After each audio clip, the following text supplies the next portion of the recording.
La ilaha illallah itu filosofinya itu nafyun li uluhiyati ghairillah wa isbatun li uluhiyatillah wahda. Filosofi la ilaha illallah itu gimana? Menafikan semua selain Allah itu tidak Tuhan dan hanya menuhankan Allah semata. Nah itu caranya gimana? Caranya kita harus terbiasa ini, karena tadi saya dibilangin panitia ini rata-rata mustameknya atau mustamiatnya ini santri. Caranya gimana? Dilatih pakai logika. Saya berkali-kali cerita kalau ngaji, saya sekaligus kampanye. Allah itu Tuhan yang begitu fair.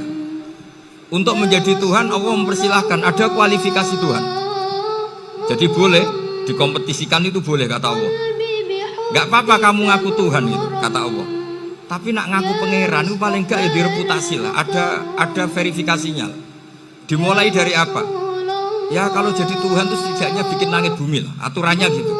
Jadi kalau daftar bupati ya daftarlah ke KPU. Masa tahu-tahu jadi apa? Tuhan kemudian tidak punya prestasi bikin langit bumi. Sehingga Allah itu cara ngendikan itu ya fair. Qul ara'aytum ma tad'una min dunillah aruni madza khalaqu minal ardi am lahum syirkum fis samawati. Coba yang kamu tuhankan selain saya, prestasinya apa? Ketika saya bikin bumi itu apa ikut bikin? Terus am lahum syirkum fis samawati. Kalau bikin langit, kalau nggak bisa ya urun lah gitu. Urun semen apa urun bego, pokoknya urun lah gitu. Urun ora, gawe bumi ora, ngerti-ngerti ngaku dadi pangeran. Nah, kul hatu burhanakum. Jadi ya kan ya lucu kan, misalnya syarat kiai di Salafiyah kan keluarga Kiai As'ad, cucunya ngaji ngalim. Orang keluarga Kiai As'ad itu aku kiai utama di Salafiyah. Oh mesti dipenjara ya. Lah yo gak gawe langit bumi, gak ada prestasi terus ngaku sebagai apa? Tuhan. Sehingga fair. Makanya saya berkali-kali cerita. Jubair bin Mut'im itu punya anak namanya Muhammad. Ini sudah orang alim, Muhammad bin Jubair bin Mut'im. Itu cerita awala islami abi. Mut'im itu orang pinter sekali. Saking pinternya dia jadi delegasinya orang Quraisy datang ke Rasulullah sebagai negosiator untuk membebaskan Asra Badrin, tawanan perang apa? Badar. Yang namanya disuruh itu pasti orang pinter. Tapi apa yang terjadi ketika nginep di masjid? Karena zaman itu gak ada hotel, nanti jadi geger. Orang musyrik nginep di masjid hukumnya gimana? Bahsul masail tok.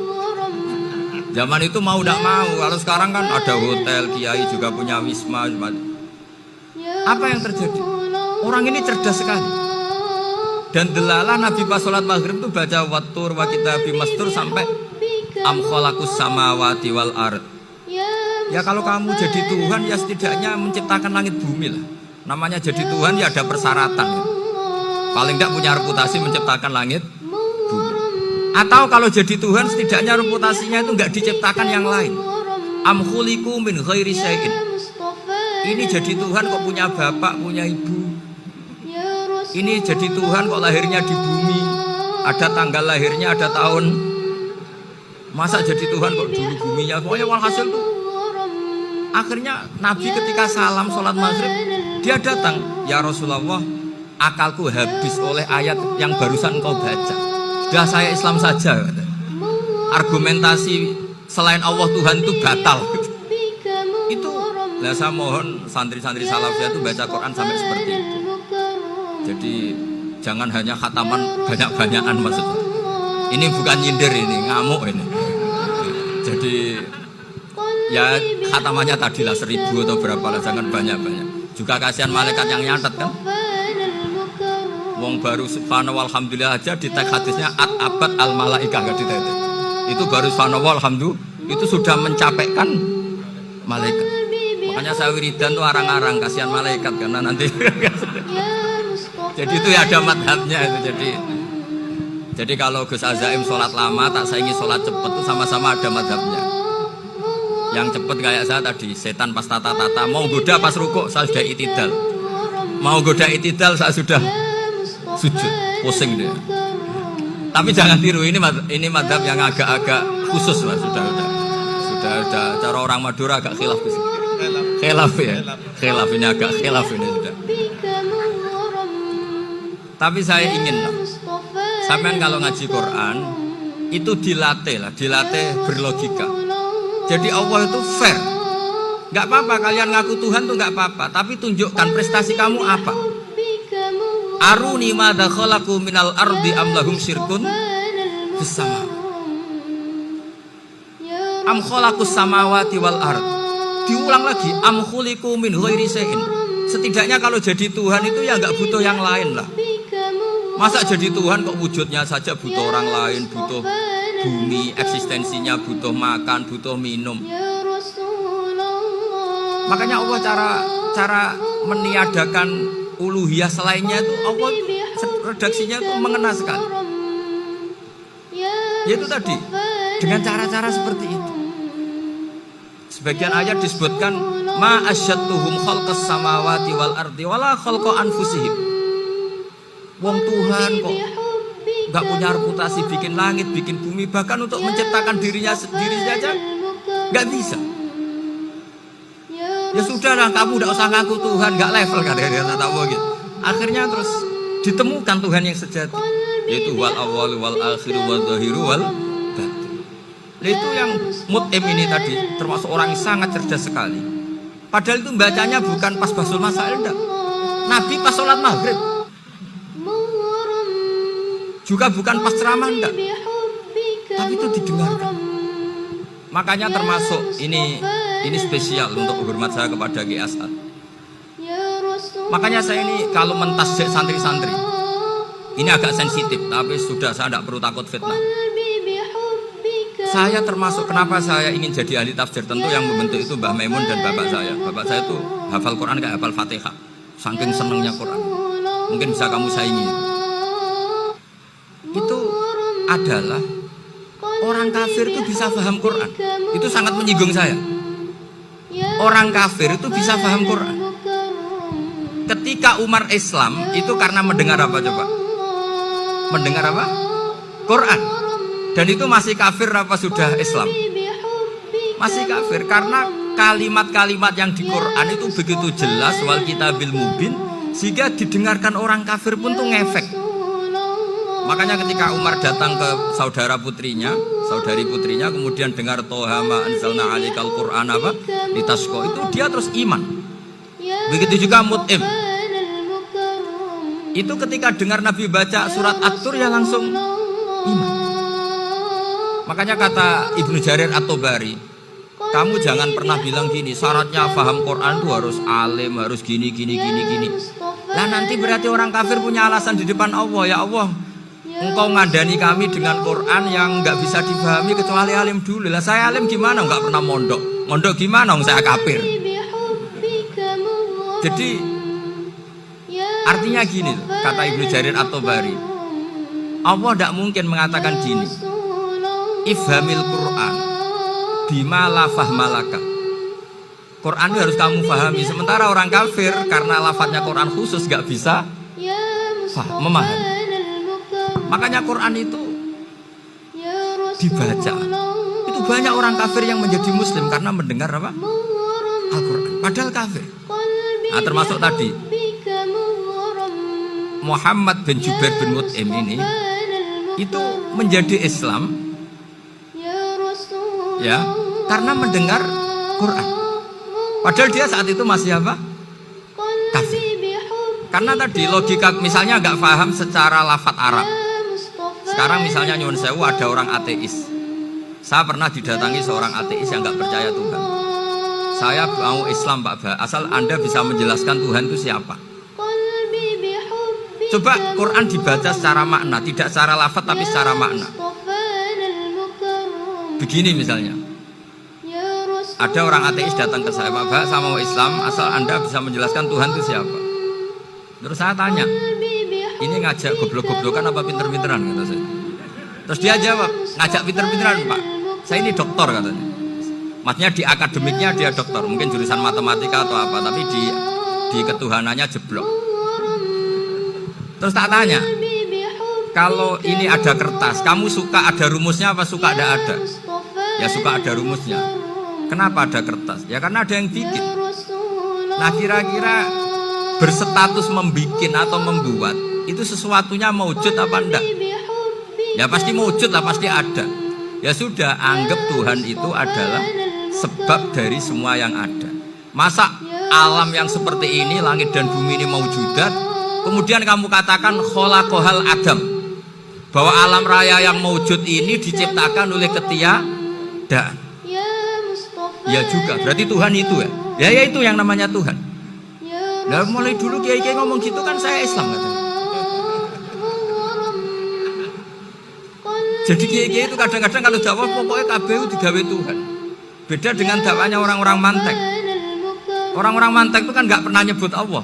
Ini alam hawadis, labudamin muhdis. Meskipun mereka, nah muhdis ini menurut Islam namanya Allah. Tapi sebetulnya kan nggak langsung bilang Allah. Jadi tak kasih tahu. Alam raya ini mewujud nggak? Ya mewujud Pak. Bisa nggak sesuatu yang nggak ada menjadi faktor wujudnya yang ada? Ya nggak bisa, namanya nggak ada itu nggak bisa jadi faktor. Nah itu hebatnya ulama-ulama kita ketika mengenalkan Allah itu siapa? Zat yang wajibil wujud. Jadi kita ini kalah pinter be ulama-ulama dulu. Ya alhamdulillah kalahnya sama ulama dulu. Kalau kalah sama ulama sekarang isen lah. Jadi ulama dulu sudah pinter. Pasti pertanyaan dasar manusia, hadil maujudat itu man khalaqaha, siapa yang menciptakan? Kalau kamu langsung jawab Allah atau Tuhan, mereka pasti tidak nerima. Ya jawab saja, hadil maujudat mesti khalaqaha maujudun. Nah berhubung maujud ini berstatus pencipta, harus super. Nah super ini oleh ulama disebut wajibul wujud atau musabbibul asbab, yang oleh Islam dinamai Allah. Tapi kita langsung ngomong Allah, ya mesti aja bingungkan kan bagi yang bingung maksudnya. Ya saya mohonlah kalimat-kalimat la ilaha illallah itu diamatilah, diresapi sampai seperti penjelasan saya ini, sehingga punya kualitas ilmu. Karena syaratnya memang fa'lam, harus punya kualitas apa? Ilmu. Ilmu itu apa? Ma'rifatus syai' ala ma huwa alaih. Mengenal sesuatu sesuai detail-detail sifatnya sesuatu itu. Misalnya kalau Allah sudah jadi Tuhan, ya harusnya qabla kulli syai'. Masa Tuhan sama yang dituhani wujudnya dulu yang dituhani? Ditemukanlah sifat awal atau qadim. Makanya benar Gus Azaim tadi, kalau sudah bertauhid harus hafal akidah berapa khamsin. Dimulai apa? Wujud. Kenapa harus dikatakan wujud? Karena alam raya ini kadung maujudat. Hadhil alam maujudun. Masa maujudun khalaqahul adam, masa maujudat khalaqahal adam. Nah itu yang disebut am khuliqu min ghairi syai'in am humul khaliqun. Jadi saya mohon semohon-mohonnya, cobalah tradisi-tradisi lihat baru ayat ini dihidupkan lagi, sehingga kita baca Quran itu sekaligus menjadi orang yang sangat argumentatif. Karena Quran adalah qul falillahil hujjatul baligh. Dilatih. Jangan bosan dilatih. Makanya kalau saya baca ayat-ayat seperti itu, cek fair ya Allah. Fair betul. Gak apa-apa saya punya pesaing kata Allah, tapi yang imbang dong. Pas aku gawe langit ya bantulah. Atau ada langit tandingan lah kira-kira. Kalau saya bikin bumi ada bumi. Nah misalnya sekarang orang Cina bikin matahari, materinya dari mana coba? Dari yang sudah ada sekarang kan? Tetap saja gak ikut bikin kan? Tapi kalau Allah bikin langit bumi minal adam minal wujud. Kalau mereka paling rekayasa yang sudah wujud di otak-atik. Nah, harus sampai seperti itu. Sampai kata Gus Azim kul hatu apa? Burhanakum. Jadi ini cara-cara kita untuk menguatkan iman. Aruni madza khalaqu minal ardi am lahum syirkun fis samawati. Terus kata Allah, itu nih bi kita min qabli hadza au atharatin min ilmin. Kalau kamu enggak setuju teori ini kata Allah, cari kitab suci versi Anda. Aturan jadi Tuhan itu apa coba? Ya tetap saja semua kitab suci akan mengatakan di mana-mana Tuhan itu pencipta langit dan bumi. Jangan yang lahir di bumi jadi Tuhan. Jangan Lata Uzza jadi Tuhan. Jangan karena sakti jadi Tuhan. Nah ini di sini pentingnya ilmu balaghah, ilmu mantek yang alhamdulillah di pondok-pondok kita masih diajari. Makanya kata mantek, sebetulnya ilmu akal hanya menemukan hadil maujudat khalaqaha maujudun.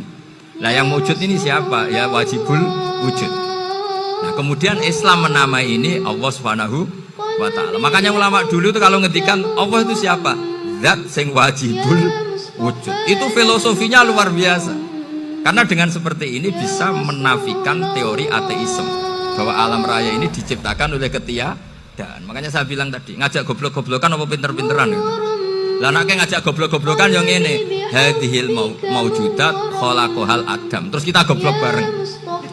Loh iya kan barang maujud diciptakan yang tidak maujud.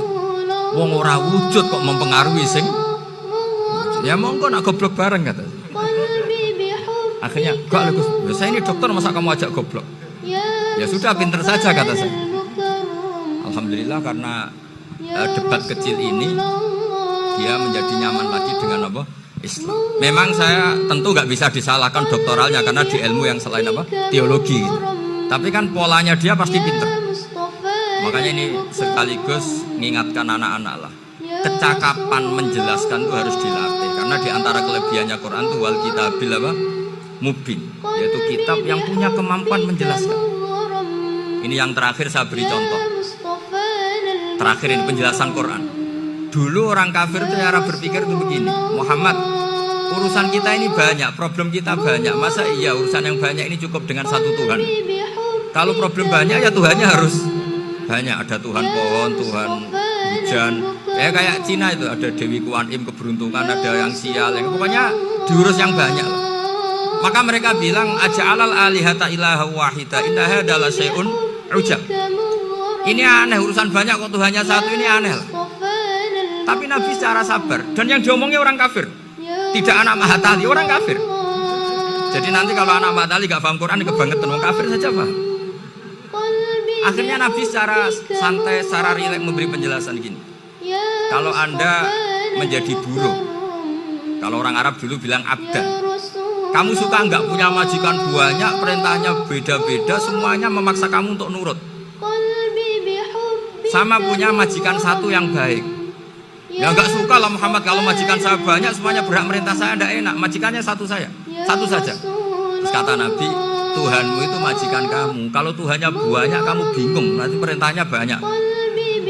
Akhirnya mereka paham. Dan itu segampang itu Allah memberi penjelasan. Daraba wa masalah rojulan. Fihi syuraka umutasyakisuna wa rajulan salamal lirajul hal yastawiyani masalah alhamdulillah. Langsung diberi analogi. Kalau kamu jadi buruh punya majikan banyak yang perintahnya beda-beda, kemudian jadi buruh yang majikannya satu, kamu milih mana? Ya milih satu Muhammad. Ya sudah. Kalau Tuhannya banyak, perintahnya banyak, kamu juga bingung. Langsung menjadi paham. Nah, ketika ada orang tidak ikhlas, Nabi cara memberi penjelasan juga gampang. Misalnya saya dikasih uang Gus Azaim 1 juta. Kemudian matur nuwun saya sama Pak Afif. Aneh enggak? Saya ini orang aneh enggak? Orang aneh enggak? Itu Nabi kalau mencontohkan orang tidak ikhlas gitu. Kata Rasulullah, orang tidak ikhlas itu sebagaimana orang beli budak. Min kholisi malih.